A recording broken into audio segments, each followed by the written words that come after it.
আমার বিবাহ যখন হয় তখন 17 উত্তীর্ণ হইয়া 18ই পা দিয়াছি। তখন আমি কলেজে 3rd ইয়ারে পড়ি এবং তখন আমার চিত্তক্ষেত্রে যৌবনের প্রথম দক্ষিণা বাতাস বহিতে আরম্ভ করিয়া কত অলক্ষ্য দিক হইতে, কত অনির্বচনীয় গীতে এবং গন্ধে, কম্পনে এবং মর্মরে আমার তরুণ জীবনকে উচ্চুক করিয়া তুলিয়াছিল। তাহা এখনো মনে হইলে বুকের ভিতরে দীর্ঘ নিঃশ্বাস ভরিয়া উঠে। তখন আমার মা ছিলেন না। আমাদের শূন্য সংসারের মধ্যে লক্ষ্মী স্থাপন করিবার জন্য আমার পড়াশোনা শেষ হইবার অপেক্ষা না করিয়াই বাবা 12 বৎসরের বালিকা নির্ঝরিণীকে আমাদের ঘরে আনিলেন। প্রথম বয়সের প্রথম প্রেম অনেকগুলি ছোটখাটো বাধার দ্বারা মধুর। লজ্জার বাধা, ঘরের লোকেদের বাধা, অনভিজ্ঞতার দ্বারা সৃষ্টি হওয়া বাধা, এইগুলির অন্তরাল হইতে প্রথম পরিচয়ের যে আভাস দিতে থাকে তাহা ভোরের আলোর মতো রঙিন, তাহা মধ্যাহ্নের মতো সুস্পষ্ট, অনাবৃত এবং বর্ণ ছটাবিহীন নহে। আমাদের সেই নবীন পরিচয়ের মাঝখানে বাবা বিন্ধ্যগিরির মতো দাঁড়াইয়া রহিলেন। তিনি আমাকে হোস্টেলে নির্বাসিত করিয়া দিয়া তাহার বৌমাকে বাংলা লেখাপড়া শিখাইতে প্রবৃত্ত হইলেন। আমার এই গল্পের শুরু হইল সেইখান থেকে। শ্বশুর মহাশয় কেবল তাহার কন্যার নামকরণ করিয়াই নিশ্চেষ্ট ছিলেন না, তিনি তাহাকে শিক্ষাদানেরও প্রভূত আয়োজন করিয়াছিলেন। এমনকি উপক্রমণিকা তাহার মুখস্থ শেষ হইয়াছিল। মেঘনাদবধ কাব্য পড়িতে হেমবাবুর টিকা তাহার প্রয়োজন হইত না। হস্টেলে গিয়া তাহার পরিচয় পাইয়াছিলাম। আমি সেখানে থাকিতে নানা উপায়ে বাবাকে লুকাইয়া নববিরহ তাপে অত্যন্ত উত্তপ্ত 2-1খানা চিঠি তাহাকে পাঠাইতে আরম্ভ করিয়াছিলাম। তাহাতে কোটেশন মার্ক না দিয়া আমাদের নব্য কবিদের কাব্য ছাঁকিয়া অনেক কবিতা ঢালিয়াছিলাম। ভাবিয়াছিলাম প্রণয়িনীর কেবল প্রেম আকর্ষণ করাই যথেষ্ট নহে, শ্রদ্ধাও চাই। শ্রদ্ধা পাইতে হইলে বাংলা ভাষায় যেরূপ রচনা প্রণালীর আশ্রয় লওয়া উচিত সেটা আমার স্বভাবত আসিত না। অন্য জহুরিরা যে সকল মণি ছিদ্র করিয়া রাখিয়াছিলেন, আমার চিঠি তাহা সূত্রের মতো গাঁথিয়া পাঠাইত। কিন্তু ইহার মধ্যে মণিগুলি অন্যের, কেবলমাত্র সূত্রটুকুই আমার। এই বিনয়টুকু স্পষ্ট করিয়া প্রচার করা আমি ঠিক সঙ্গত মনে করি নাই। কালিদাসও করিতেন না, যদি সত্যই তাহার মণিগুলি চোরাই মাল হইত। চিঠির উত্তর যখন পাইলাম, তাহার পর হইতে যথাস্থানে কোটেশন মার্ক দিতে আর কার্পণ্য করি নাই। এটুকু বেশ বোঝা গেল, নববধূ বাংলা ভাষাটি বেশ জানেন। তাহার চিঠিতে বানান ভুল ছিল কিনা তাহার উপযুক্ত বিচারক আমি নই, কিন্তু সাহিত্যবোধ ও ভাষাবোধ না থাকিলে এমন চিঠি লেখা যায় না, সেটুকু আন্দাজে বুঝিতে পারি। স্ত্রীর বিদ্যা দেখিয়া সৎস্বামীর যতটুকু গর্ব ও আনন্দ হওয়া উচিত তাহা আমার হয় নাই, এমন কথা বলিলে আমাকে অন্যায় অপবাদ দেওয়া হইবে। কিন্তু তারই সঙ্গে একটু অন্য ভাবও ছিল। আমার যে 3টি প্রাণের বন্ধু ছিল, তাহাদিগকে আমার স্ত্রীর চিঠি না দেখাইয়া থাকিতে পারিলাম না। তাহারা আশ্চর্য হইয়া কহিলেন, এমন স্ত্রী পাইয়াছ, ইহা তোমার ভাগ্য। অর্থাৎ ভাষান্তরে বলিতে গেলে এমন স্ত্রীর উপযুক্ত স্বামী আমি নই। নির্ঝরিণীর নিকট হইতে পত্রোত্তর পাইবার পূর্বেই যে কখানি চিঠি লেখিয়া ফেলিয়াছিলাম তাহাতে হৃদয় উচ্ছ্বাস যথেষ্ট ছিল, কিন্তু বানান ভুলও নিতান্ত অল্প ছিল না। সতর্ক হইয়া লেখা যে দরকার তাহা তখন মনেও করি নাই। সতর্ক হইয়া লিখিলে বানান ভুল হয়তো কিছু কম পড়িত, কিন্তু হৃদয় উচ্ছ্বাসটাও মারা যাইত। এমন অবস্থায় চিঠির মধ্যস্থতা ছাড়িয়া মোকাবেলায় প্রেমালাপই নিরাপদ। সুতরাং বাবা আপিসে গেলেই আমাকে কলেজে পালাইতে হইত। ইহাতে আমাদের উভয় পক্ষেরই পাঠচর্চায় যে ক্ষতি হইত, আলাপ চর্চায় তাহা সুদ শুদ্ধ পোষণ করিয়া লইতাম। বিশ্বজগতে যে কিছুই একেবারে নষ্ট হয় না, এক আকারে যাহা ক্ষতি অন্য আকারে তাহা লাভ। বিজ্ঞানের এই তথ্য প্রেমের পরীক্ষাশালায় বারংবার যাচাই করিয়া লইয়া একেবারে নিঃসংশয় হইয়াছি। এমন সময় আমার স্ত্রীর জ্যাঠতো বোনের বিবাহকাল উপস্থিত। আমরা তো যথা নিয়মে আইবুড়ো ভাত দিয়া খালাস, কিন্তু আমার স্ত্রী সস্নেহে আবেগে এক কবিতা রচনা করিয়া লাল কাগজে লাল কালি দিয়া লিখিয়া তাহার ভগিনীকে না পাঠাইয়া থাকিতে পারিল না। সেই রচনাটি কেমন করিয়া বাবার হস্তগত হইল। বাবা তাহার বধূমাতার কবিতায় রচনা নৈপুণ্য, সদ্ভাব, সৌন্দর্য, প্রসাদ গুণ, প্রাঞ্জলতা ইত্যাদি শাস্ত্রসম্মত নানা গুণের সমাবেশ দেখিয়া অভিভূত হইয়া গেলেন। তাহার বৃদ্ধ বন্ধুদিগকে দেখাইলেন। তাহারাও তামাক টানিতে টানিতে বলিলেন, খাসা হইয়াছে, নববধূর যে রচনা শক্তি আছে এ কথা কাহারও অগোচর রহিল না।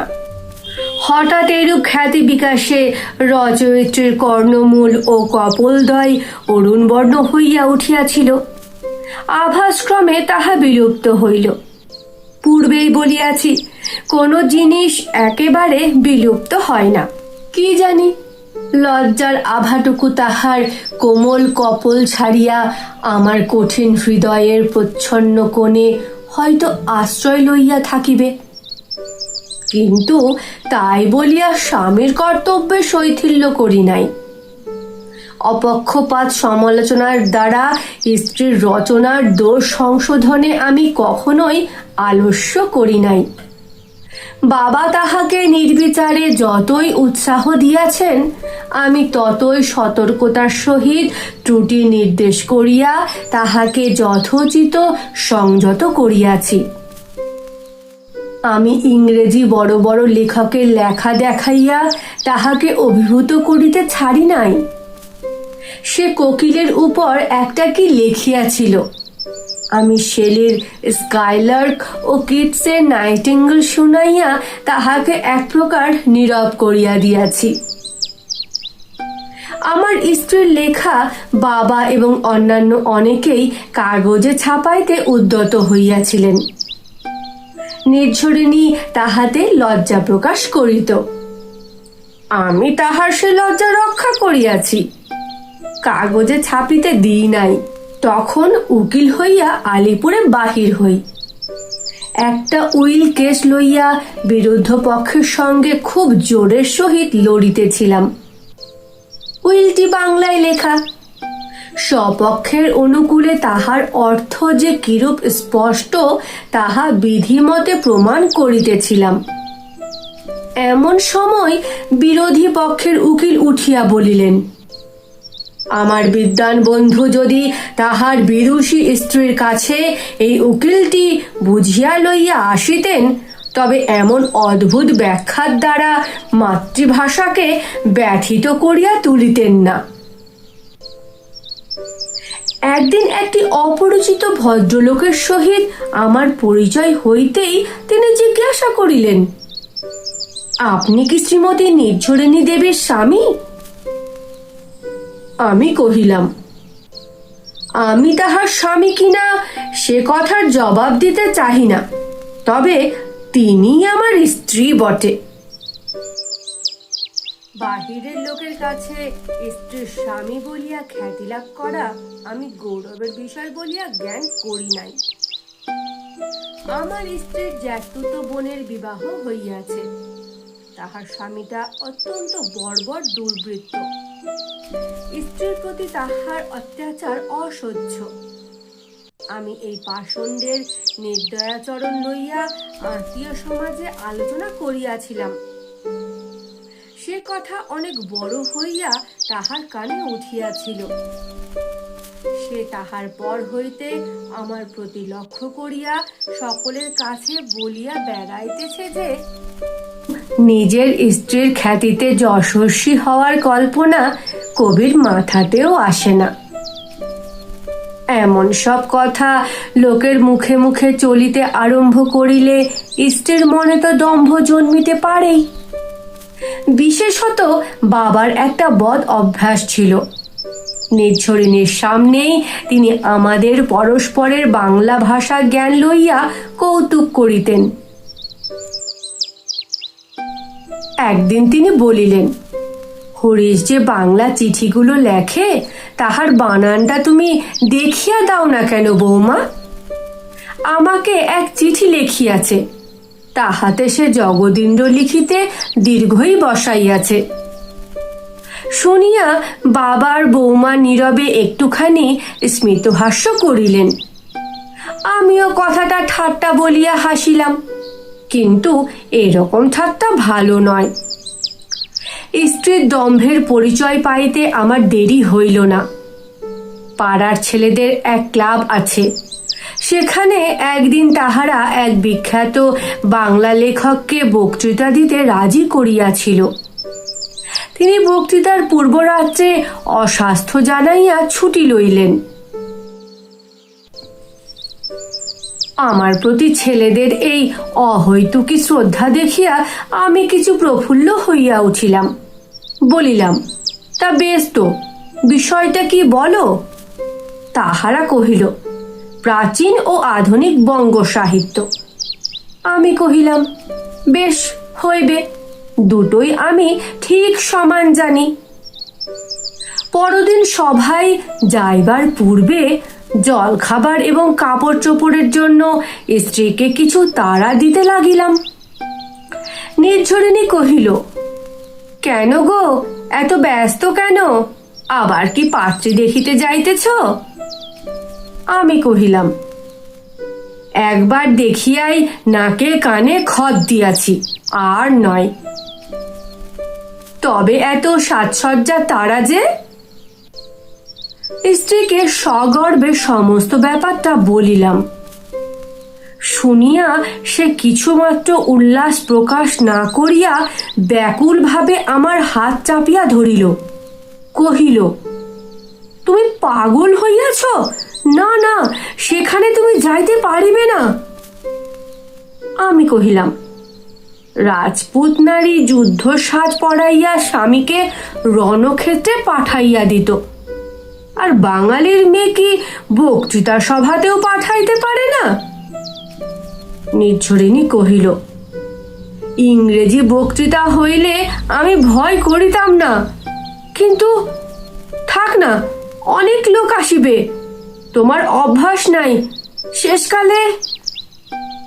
শেষকালের কথাটা আমিও কি মাঝে মাঝে ভাবি নাই? স্ত্রীকে কহিলাম, নির্ঝর, তুমি কি মনে করো বলো তো? স্ত্রী কহিল, আমি কিছুই মনে করি না, কিন্তু আমার আজ ভারী মাথা ধরিয়া আসিয়াছে, বোধহয় জ্বর আসিতেছে। তুমি আজ আমাকে ফেলিয়া কিছুতেই যাইতে পারিবে না। আমি কহিলাম, সে আলাদা কথা, তোমার মুখটা একটু লাল দেখাইতেছে বটে। সেই লালটা সভাস্থলে আমার দুরবস্থা কল্পনা করিয়া লজ্জায় অথবা আসন্ন জ্বরের আবেশে, সে কথা নিঃসংশয়ে পর্যালোচনা না করিয়াই আমি ক্লাবের সেক্রেটারিকে স্ত্রীর পীড়ার কথা জানাইয়া নিষ্কৃতি লাভ করিলাম। বলা বাহুল্য, স্ত্রীর জ্বর ভাব অতি সত্বর ছাড়িয়া গেল। আমার অন্তরাত্মা কহিতে লাগিল, আর সব ভালোই হইল, কিন্তু তোমার বাংলা বিদ্যা সম্বন্ধে তোমার স্ত্রীর মনে এই যে সংস্কার, এটা ভালো নয়।